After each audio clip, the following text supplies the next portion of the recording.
MMA True Believers. I am Jason BURGOS for Sherdog.com, and I am joined by a woman with one of the best nicknames in all of MMA, at least to me. It's one of my favorites. However, she's also a talented UFC bantamweight, but also, unfortunately, one of the many fighters who had their UFC 249 fights postponed. And she is Sarah Cheesecake Moras. Sarah, Miss Cheesecake, thank you for the time to talk what must have been a wild couple of weeks for you. Yeah, it's been pretty strange, but I think it's been strange for everyone. Yeah, no doubt, no doubt. Now, first and foremost, before we talk about the various topics, how crazy this was, this whole, just in general, how crazy was the whole situation? The event was, has been pretty divisive just for what is going on in the world right now. Many MMA media were against it. Many fans were for it. Not all the fighters are really for or against it. When talking with a coach, he told me about getting hate from some of his social media followers and stuff like that for coaching Calvin Kattar, preparing him for his bout that was going to be on the card. What was the reaction to you from fans and even loved ones for attempting to take part in this event during all this that's going on in the world right now? I guess mixed reactions from most people. I think the MMA community is usually like pretty for watching fights, so I didn't get like a whole lot of hate. I also just really posted like training videos and stuff and tried not to speak too much about it, I guess. I mean, and so was it like the stuff that you got? Was it just upset with you? Was it upset with the UFC? Like the people that weren't for it? What was the thought process from them? I think most of it was more so against the UFC for putting on the event still, or trying to. How did you find out about the postponement of the event at the same time like the rest of us when Dana White did his interview at the ESPN? Did you at least get a heads up beforehand, maybe from your manager? And what were your first thoughts when the news came out? Was it kind of like, meh, I knew this was gonna happen? Well, so I probably heard it after everyone else because I was actually in the middle of my last sparring session for this fight. So I was in the middle of training, and then after I had been like training for a few hours, I checked my phone and it was kind of blown up. So I'm not sure if my management messaged me first or if I saw it on YouTube first. It was just like a bunch of messages all about it. As for how I felt, like I guess it's a bit of mixed emotions, like I'm looking forward to fighting. I felt, regardless of the situation, I felt very prepared for this fight. I had taken like a lot of steps to working on my weight and just getting a lot of things cleared, like physically, like mentally, just working on a lot of different aspects of my game. And I felt very ready for this fight, regardless of everything else going on.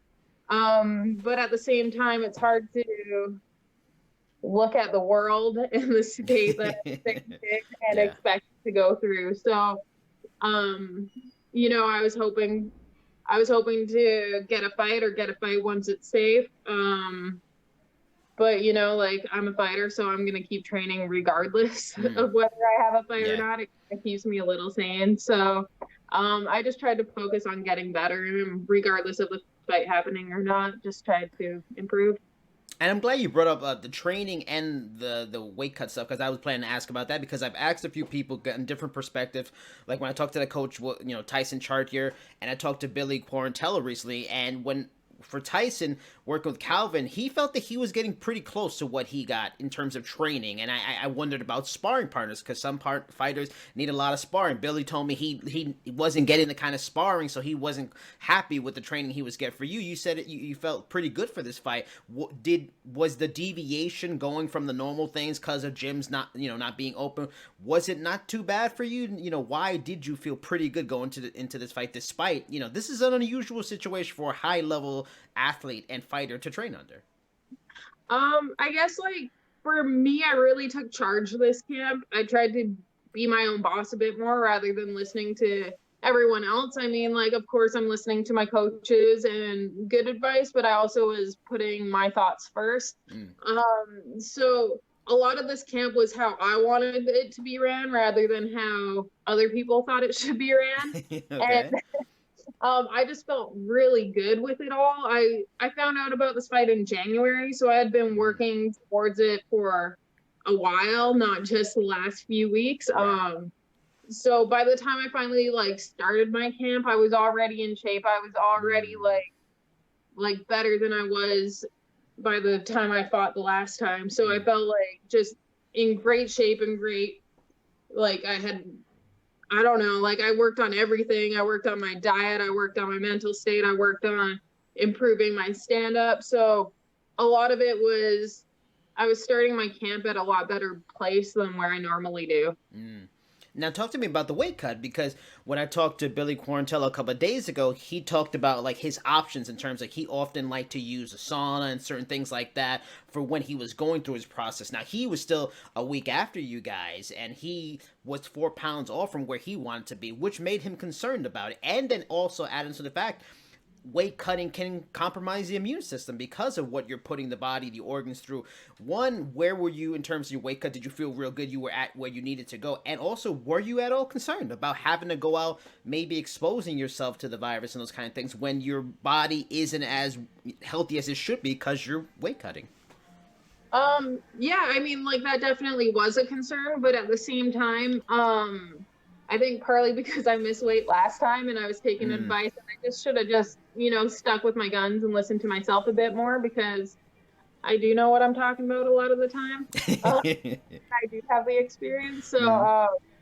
this camp, I just took charge with it all. I started making like all my own food and doing everything myself. And I started this weightless camp like 15 pounds lighter than I normally do. So Mm. I was like just walking in, like, I was just in really good shape. I was like about 5 pounds lighter than I normally am on fight week when the fight got canceled. Like I was Wow. way ahead of schedule with everything. So Yeah. I wasn't overly concerned with the immune system. Of course, it was going to be taxed a bit, but at the same time, not as taxed as it normally is. So I was trying to prepare myself to, yeah, be like smart about it, I Yeah, yeah. guess. Yeah, and that's good to hear. And what's interesting, I mean, of course, unfortunately, you don't get to take all these positive that you had from this camp and everything going. It's seemingly so right, and see if you can get the results you want. But is that the kind of the biggest takeaway, sort of? I mean, as much as there's a frustration the fight doesn't happen, you seem to have learned a lot of things of what you want to do and what you feel is best for you in the next camp. So in the next camp, is it going to pretty much be the same way? You are going to be the top dog and you're going to decide it, considering how good you felt for this one. Yeah, definitely. I think it's helped build my confidence and just like really understanding everything. And now I can dial into it even more deeply and figure it out even better. And I guess like I'm more of a martial artist sometimes than a fighter. Like I Mm, really want to improve on every aspect of it. I want to get better at all my techniques. Like I like obviously money is an issue, but yeah. like I do enjoy learning and I love being in the gym or training outside of camp as well because I want to grow and I want to be the best fighter I can be. Speaking of money, when I was talking to one fighter, they mentioned how losing this fight is technically could be viewed as losing 30% of what they were expecting to make this year in terms of salary. You're hoping as a UFC fighter you can get 3 fights a year. Was this fight any kind of a financial hit for you, not getting this and not because the way things are going, hopefully they can have a lot of events, but you have to almost assume maybe you only get 2 fights in this year. Is it a hit? Was the camp maybe cheaper than most other camps because you weren't paying for a gym and maybe coaches around, stuff like that? Was there a balance, or this is just going to be a hit? This is gonna be pretty rough. Yeah, I mean, like, hopefully UFC compensates us for some part of it. Because I'm Canadian living in the US, Mm, I'm here on a work visa through the UFC, so mm, I can't really work another job here. right. So, I might need to start selling stuff. I mean, and I'm glad you brought that up because that's what I was going to ask about. Dana White did in the announcement of the event being postponed. He said, "I'm going to make things right with for everybody that was willing to take part with this." So clearly, he has not at least compensated you. I mean, is that a concern? Because Bellator, when they had to cancel Bellator 241 the day of, they compensated. Supposedly, allegedly, at least, the guys and girls at UFC London got some compensation. It's been a few days now. You haven't. Are you hoping for it, or do you fear maybe the compensation is just getting a fight quicker and you're kind of out of the money, despite all the work you put in a messed up situation? Yeah, I mean, I think that they'll compensate us financially. But at the same time, like I wouldn't have gotten paid to fight yet, so I wouldn't expect to get that money until after Okay. the day of the fight's supposed to happen. So I'm gonna try not to stress about it too much until it would be like typical payday from them, Right. and then I'll be on everyone's ass. When you hear stories about like Disney stepping in to shut it down, and that allegedly the governor of California called Disney about his concerns and stuff like that, do things like that make you go, yeah, maybe this could not maybe this happening is probably not best, maybe this is a good idea? Is there a relief then, since all these higher powers are going like, yeah, we should not do this, guys, probably not worth it? It's putting because you're not only you're putting yourself in harm's way as a professional fighter, you're putting yourself, exposing yourself possibly to more, coronavirus. Or is there a part of you that's kind of just pissed off about it? It's definitely mixed emotions about it. I mean, you could kind of see it coming from a ways away that it probably would get canceled.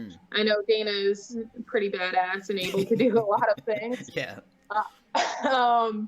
But considering the state that it's not just one state or just the US, it's the entire world going through this right now. So, I guess like in some ways I saw it coming. In another way, like I saw like if it's going to be in California, I can drive, I can avoid people, I can do my best part to not cause any more damage with this coronavirus, to stay close, to also like going into it, my body feels really good. So I'm pretty confident that I wouldn't have to go to a hospital afterwards or use those resources. So, like I felt like I was in a decent position that way, at least like not having to travel through airports and everything. Yeah.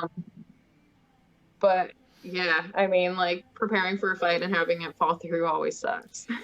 I wanted to quickly go back to your fight at UFC 242. You were really in a tough spot heading into that. You had lost 3 straight. That sort of situation. You already have enough pressure in every UFC fight. Then you have another pressure, wondering if your job security is in jeopardy or not. How big of a relief was it to get your first win in what I was surprised to see in 2 years because of how things had been scheduled and everything? Did you feel a lot of extra stress going into that fight? And coming off of that, was that a confidence builder to where you are now, where you said you're taking charge of your camp and all these things?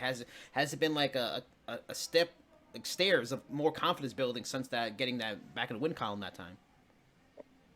Yeah, honestly, like I think a lot of the confidence started when I moved and I had new coaches and just changed everything. And it takes a while to adapt and to learn and to figure everything out. So I was still, and I still am figuring out just the dynamics of being at a new gym. I've been here for almost 2 years now, but at the same time, I was at my last gym for about 8 years. So, yeah, a lot of changes, a lot of things to get used to. Just people understanding me and how I handle situations, I guess. It's been a learning curve for everyone. But yeah, getting that win definitely helped. And I've just been working on everything I can since then too. Okay, so now I want to talk about cheesecakes. Now, I watched the video where you explained how you got the nickname, but to me, something that was glossed over was that it was a Muppet song called Cheesecakes. Now, it's already great you love cheesecakes, because I do as well, but are you possibly also a fan of the Muppets? Because clear it up for the world right here. Are you a fan of both, or did you just choose Muppets because they had a song called Cheesecakes? Actually, like a friend dared me to come out to that song. So like, she said she'd bake me a cheesecake and hand it to me when I walked out of the cage if I came out to that song. And I was weight cutting and hungry, and that sounded like a great trade-off. So that's kind of how I used that song. Uh-huh. Growing up, I never had cable, so I actually never really watched the Muppets. All right. But that song was pretty awesome. Yeah. Now, also, I'm fascinated by the cheesecake parties you hold, and I have so many questions on it. For one, so here we go. Here's all the barrage of questions. Okay, how many people do you have at these parties? One, is there a record for most cheesecakes brought to these parties? Do you have a cheesecake eating contest? And of course, have you ever had one of these shindigs at Cheesecake Factory? I must know. So usually it's like at one of my friends' places or my place, Okay. and I pretty much invite everyone I know. A lot of people don't end up being able to make it because of work and other obligations, but there's usually about like 15 to 30 cheesecakes there. Wow. And it's whole cheesecakes, not even slices, whole cakes. Yeah, and you get bonus Wow. points for making it yourself. So there's like Wow. homemade ones. Um, yeah, it's pretty good. I've started to like make some veggie trays and different food options because you can only eat so much cheesecake at once before taking a break. As much as I love cheesecake, it really is like almost the food version of getting punched in the stomach, because it just hits your stomach when it's in there. But is there any other, like, are there contests, or can you name this cheesecake? And are there any other fun games or whatever you do at these get-togethers? No, we mostly just eat the cheesecake. Like a few times I've had it at friends' places that have pools, so we'll just Mhm. like get really fat and then get in our bathing suits. What What are your favorite cheesecake flavors? So I'd say my all-time favorite is probably a pumpkin cheesecake. Oh. Um, yeah, like a mixture of pumpkin pie and cheesecake. They're both really strong Mm-hmm. flavors, so when you Mm-hmm. mix it together, you can eat a whole thing in one sitting. But yeah, there's so many good flavors. I even like I think Costco makes one of the best store-bought ones, Mm. just a plain cheesecake. It's so good. Now, So aside from cheesecake, I mean, we're all stuck in the house, kind of not be able to go out with the social distancing. What are without a doubt, you've been focusing on the fight and stuff like that, so it takes up a lot of time and a lot of mental energy to not think about things going on outside. But what are some of the other things you've been doing to kind of just keep the mental health strong, keep sane, and keep yourself busy aside from training for the fight at home? Have you done things that, like a lot of people, I didn't get the time to do it but now I have the time. I'm stuck home. Anything like that, or just other stuff? so like for the most part, I was training pretty consistently. So my life didn't really change a whole lot until a few days ago. Oh, okay. I feel like I'm just starting this quarantine now, but um I moved into this place like last summer, and we were gone and stuff, but I'm really into like having veggies and veggie gardens. So I've been working on that. We have a bit of a patio, so I have a veggie garden going on right now. It's not bearing veggies yet, but hopefully soon.